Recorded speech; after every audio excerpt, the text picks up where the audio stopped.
नमस्कार, ग्लोबल अड्डा आप देख रहे हैं और मैं हूं आपके साथ पुनीत मिश्रा। और चलिए खबरों की शुरुआत में सबसे पहले जो अहम खबर की जो आज हम बात करने वाले हैं वो है कतर से। जी हां, कतर से। और कतर के दोहा में आज धमाके हुए हैं और धमाकों की आवाज सुनाई दी है और इसकी तस्वीरें भी निकलकर सामने आई हैं। किसने ये धमाके किए हैं, क्यों ये धमाके किए हैं, पूरी खबर आपको हम बताने वाले हैं। दरअसल इसकी जिम्मेदारी IDF ने ली है, यानी इजराइल डिफेंस फोर्स ने ली है। दोहा में जो अटैक हुए हैं उसकी जिम्मेदारी IDF ने ली है और इसके पीछे कारण बताया जा रहा है हमास के नेता। तो पूरी खबर क्या है? हमास के नेतृत्व को निशाना बनाया गया है IDF की तरफ से। और यह कहां बनाया गया? कतर के दोहा में। एक प्रत्यक्षदर्शी ने यह भी बताया है कि राजधानी के कटरा जिले के ऊपर धुएं का गुबार उठता देखा गया है। इसकी तस्वीरें भी सामने आ चुकी हैं। और इस बीच IDF ने यह दावा किया है कि उसने 7 अक्टूबर को हमले के पीछे हमास की जो सीनियर लीडरशिप थी इसको निशाना बनाकर सटीक हमला किया है। और IDF ने हमला कहाँ किया है इसके बारे में कोई जिक्र नहीं किया है। लेकिन अल अरबिया जो है न्यूज एजेंसी, उसने यह बताया है कि कतर में इजरायली हमले में हमास का मुख्य वार्ताकार खलील अल हय्या उसकी मौत हो गई। यह बड़ी खबर निकलकर सामने आ रही।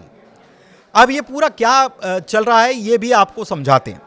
यह घटना दरअसल ऐसे वक्त में सामने आई है जब अमेरिकी राष्ट्रपति डोनाल्ड ट्रंप इजराइल और हमास के बीच युद्ध विराम के लिए लगातार कोशिश कर रहे हैं और दबाव भी डाल रहे हैं।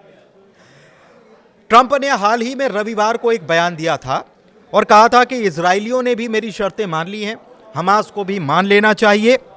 और हमास को हम वार्निंग दे रहे हैं कि अगर वो नहीं मानेंगे तो फिर उन्हें क्या अंजाम भुगतना पड़ सकता है, इसके बारे में उनको सोच लेना चाहिए।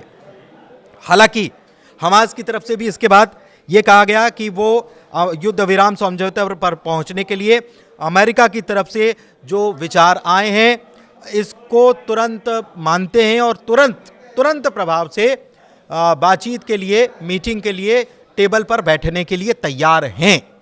तो ये जब हमला हुआ है तब हुआ है जब हमास की तरफ से शर्तें मान ली गई थी और कहा था कि हम बातचीत और बैठक करने के लिए तैयार हैं। फिर भी हमला हुआ। और कहां हुआ? जो जानकारी आ रही है वो ये आ रही है कि ये उस जगह हुआ है जहां पर नेगोशिएशन टीम जो है वो बातचीत कर रही थी गजा में सीज फायर का मामला कैसे बन सकता है, कैसे सीज फायर हो सकता है। और ये पूरा प्रपोजल जो है यूएस की तरफ से आया था, अल जजीरा की तरफ से ये रिपोर्ट निकलकर सामने आई है। यानी कि वहां पर उस इमारत में जहां पर हमास के लीडर ये बात कर रहे थे कि कैसे गजा में सीज फायर को लेकर जो यूएस का प्रस्ताव आया उसको लेकर बातचीत की जाए, तभी ये अटैक यहां पर सामने हो गया। और इसमें खलील अल हय्या की मौत की बात भी कही जा रही है। एक चीज और है कि कतर ने क्या कहा है? कतर ने कहा है कि इजराइल का जो हमला है, ये हमास के ऊपर जो हमला है ये कायरतापूर्ण हमला है, इसकी निंदा की है और कड़े शब्दों में इसका जवाब देने की बात कही गई है कतर की तरफ से। धन्यवाद।